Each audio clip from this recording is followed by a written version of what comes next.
Você chegou a conversar com os jogadores? Como é que foi trabalhar isso aí para que o Flamengo passasse esses 2 jogos sem sofrer gols? Primeiro, a gente tem que ter equilíbrio na parte defensiva.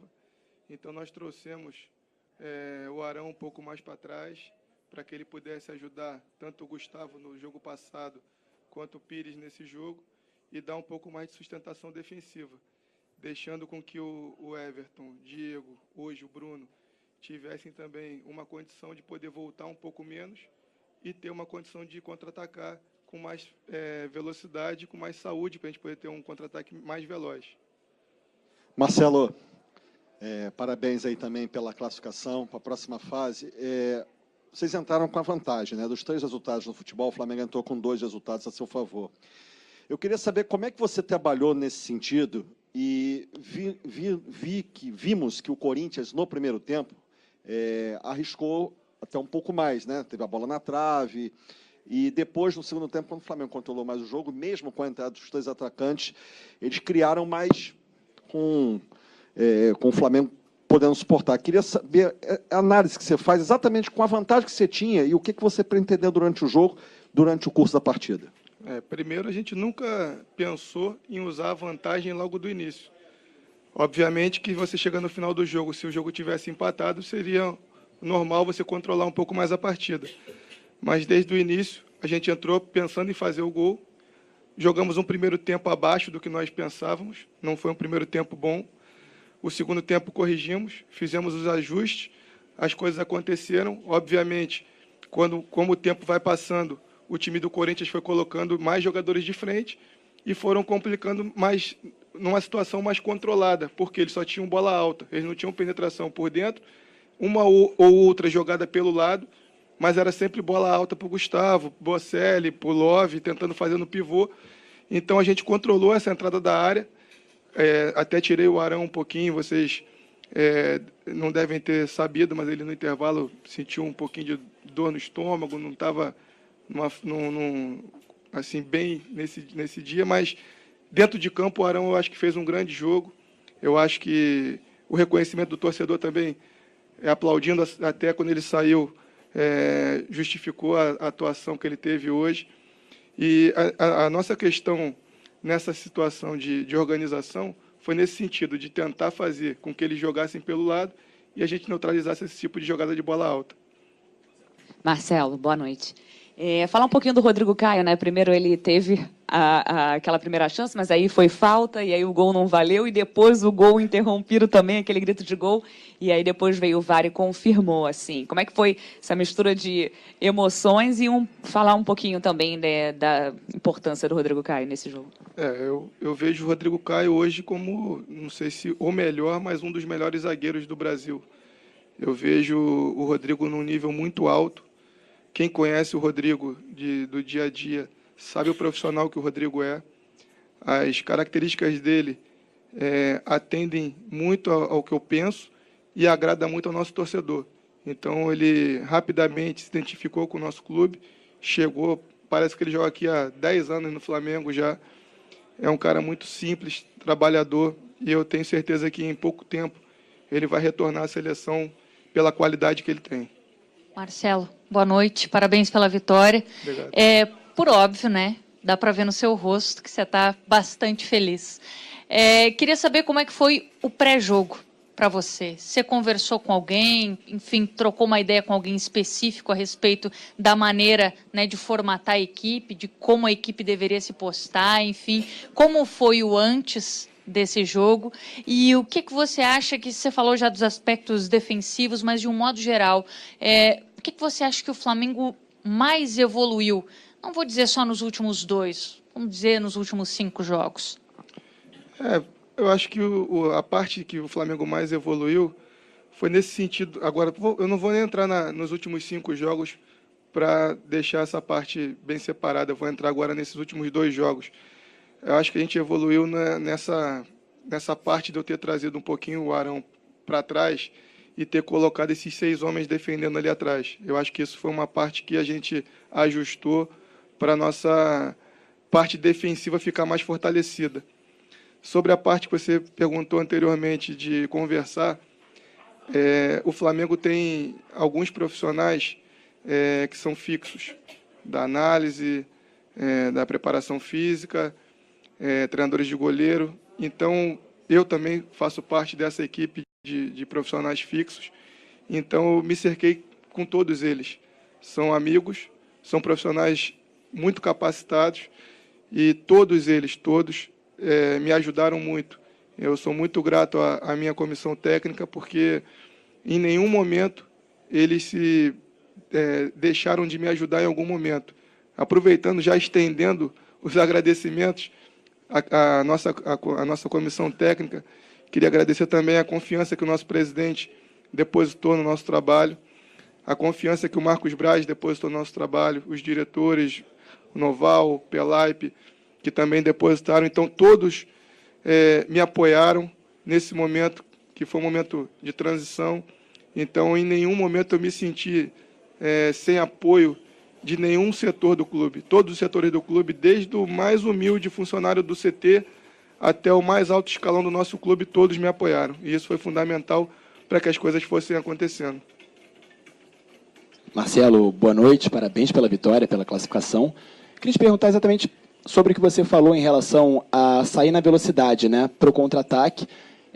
O jogo, o Flamengo poderia ter aproveitado melhor isso, mas assim, de onde eu estava, de onde eu assisti o jogo, muitos torcedores do Flamengo se perguntavam por que você não mexia no jogo no segundo tempo, não mexia no time, né? Você demorou para mexer, foi mexer a primeira substituição só com 30 minutos no segundo tempo, se eu não me engano. E aí eu queria te perguntar, por que você não colocou uns jogadores mais rápidos como o Berrio, como o próprio Vitinho antes, né? Sendo que no primeiro tempo já poderia, talvez, ter tido essa característica, explorado mais as características dele, já que, por exemplo, o Everton Ribeiro saiu 2 vezes, foi lançado 2 vezes e não tem a mesma velocidade e acabou não chegando na bola. E a outra pergunta é em relação ao Pará. Queria que você comentasse a atuação do Pará, que para muitos foi um dos melhores em campo hoje. O Pará, ele é um dos jogadores que eu tenho conversado bastante. Ele é um atleta que eu vejo com muita regularidade na parte defensiva. Ele é um atleta muito dedicado. Tudo que eu tenho pedido a ele de posicionamento, ele vem fazendo, e eu acho que esse ajuste defensivo fez com que todos da parte defensiva crescessem. O Pará cresceu, o René cresceu, o Trauco jogou bem no jogo passado, Arão, Pires, Cuejá, Rodrigo, todos da parte defensiva cresceram. Então, eu acho que o Pará ele vem cada vez mais desenvolvendo. Eu acho que ele ainda tem muita coisa para acrescentar para o nosso clube. Ele vai melhorar ainda cada vez mais pelo potencial que ele tem e pelo profissional que ele é. Dedicação, isso aí nunca faltou para o Pará. E eu tenho certeza que nunca vai faltar, porque ele é um cara muito correto e muito profissional. A primeira pergunta eu esqueci. Em relação à mexida, a característica do campeonato brasileiro é diferente de Copa. Você tem que trabalhar com estratégia. E ali é um tabuleiro de xadrez. Uma peça errada, você perde o jogo. Então, você tem que ter muita paciência, saber, até certo ponto, saber que aquele jogador poderia fazer uma outra função, mas ele também realiza uma outra função tática, é muito importante. Então, eu sabia que o Everton e o Diego, eu até poderia perder em questão de velocidade, mas na questão técnica, eles estariam dentro de campo e estariam sempre acrescentando na questão técnica. Então, como é um tabuleiro de xadrez, a gente teve que esperar qual era o passo que o Carille ia dar, para em cima do passo que ele fosse dar, a gente dar o nosso passo. Boa noite, Marcelo. Pela necessidade do resultado do adversário, houve muitas mudanças na formação tática. Em alguns momentos, o Carille até jogava no 4-2-4. E sempre o Flamengo manteve, no mínimo, a igualdade numérica na defesa. Eu gostaria de saber como você consegue manter isso, as instruções, porque a gente sabe que são poucos dias de treinamento, e da parte ofensiva, até onde vai o limite da liberdade intuitiva dos atacantes para poder se movimentar lá na frente? Não, eles têm total liberdade. A movimentação deles, quando você analisa Gabriel, Arrascaeta, Diego, Bruno, você trabalha sempre com o imponderável. O que esses caras podem fazer, não tem como. Eu trabalhei uma vez com um jogador que ele falou o seguinte: professor, para uns Deus deu o dom da visão, para outros Deus deu o dom da antevisão. Eu enxergo 3, 4 jogadas antes de todo mundo. E esses caras enxergam 3, 4 jogadas antes de todo mundo. Esses caras são craques. Então, a gente tem que deixar com que eles criem. A parte defensiva, a gente sempre manteve nas análises de desempenho, a gente vem mantendo os vídeos. Eles são analisados, todos os jogadores recebem esses vídeos, eles analisam esses vídeos conosco. Na véspera do jogo, toda véspera de jogo, a gente senta, analisa em torno de 30, 40, o tempo que for necessário para cada vídeo, a gente senta e a gente só vai para o campo a hora que todos eles não têm nenhum tipo de dúvida. Quando acaba a dúvida deles, a gente vai para o campo. Tem alguma dúvida? Não. Vamos fazer isso? Vamos. Dá para fazer? Dá. Vamos para o campo. Aí a gente vai para o campo, chegamos no campo, repetimos aquilo que foi programado lá dentro, e aí sim, executamos e vemos se tem algum defeito ou não. Até agora, acho que não teve defeito. Boa noite. Parabéns pela vitória, classificação. O Maracanã lotado, a gente sabe, a torcida do Flamengo acaba empurrando muito o time, mas também pode ser um pouco traiçoeiro, né? Não sei se surpreendeu a postura do Corinthians no primeiro tempo, algumas bolas na trave. E no início da coletiva você comentou que o seu ajuste foi no intervalo. Eu queria que você comentasse um pouco sobre o que você falou para os jogadores no intervalo, talvez seja determinante até para a classificação, né? Que o Corinthians, no segundo tempo, não conseguiu fazer o que ele fez no primeiro, né? A gente espaçou um pouco o nosso time em alguns momentos do primeiro tempo. Em alguns momentos, a gente sempre pediu que eles andassem em bloco.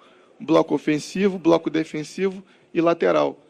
E quando a gente fez esses movimentos corretos, eles não entravam. Eles só entravam quando nós errávamos o nosso movimento. Então, todas as vezes que a gente fez o movimento certo, não houve perigo, e foi isso que eu ressaltei no intervalo. Vamos manter aquilo que nós viemos fazendo, vamos manter o nosso bloco fechado, e a gente vai dar sempre uma opção lateral para que a gente possa fazer o balanço e que a gente não fique tão exposto para que eles possam entrar por dentro. Se tiver que entrar numa situação outra lateral, e a gente bloqueia esse avanço lateral deles. Marcelo, boa noite, parabéns pela vitória.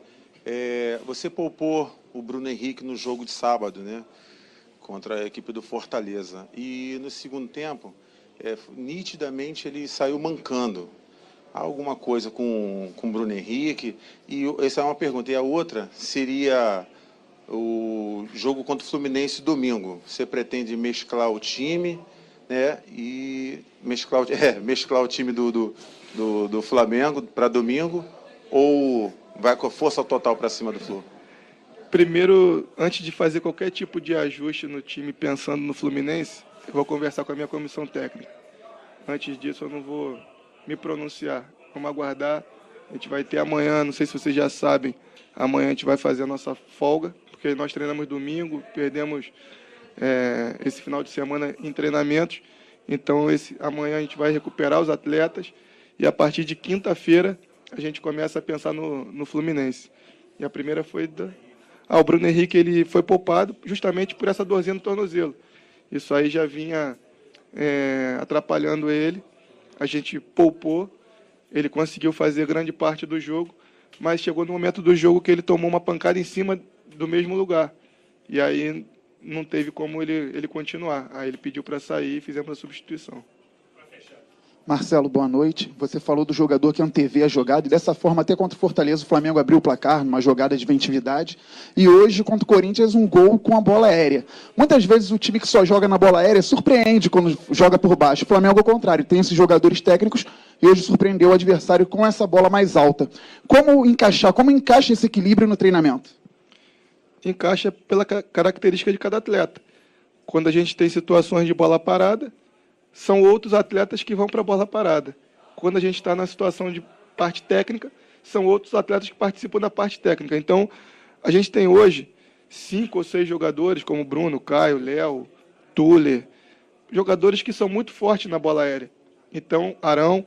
Então, são jogadores que a gente sempre trabalha e trabalhamos nesse período. O treino de ontem foi um treino curto, mas nós aproveitamos para utilizar justamente esse treinamento da bola parada, ofensiva e defensiva. Então, fizemos ontem, exaustivamente, essa parte de bola aérea e fizemos esses ajustes. Quando é para jogar por baixo, não vou jogar por baixo com o Arão, com o Léo, com o Caio. Vou jogar com o Everton, com o Diego. Então, como eles têm essa capacidade de saber em que momento trabalhar, a gente deixa eles bem à vontade para saber naquele momento se é por baixo ou por cima, e eles graças a Deus, vem resolvendo.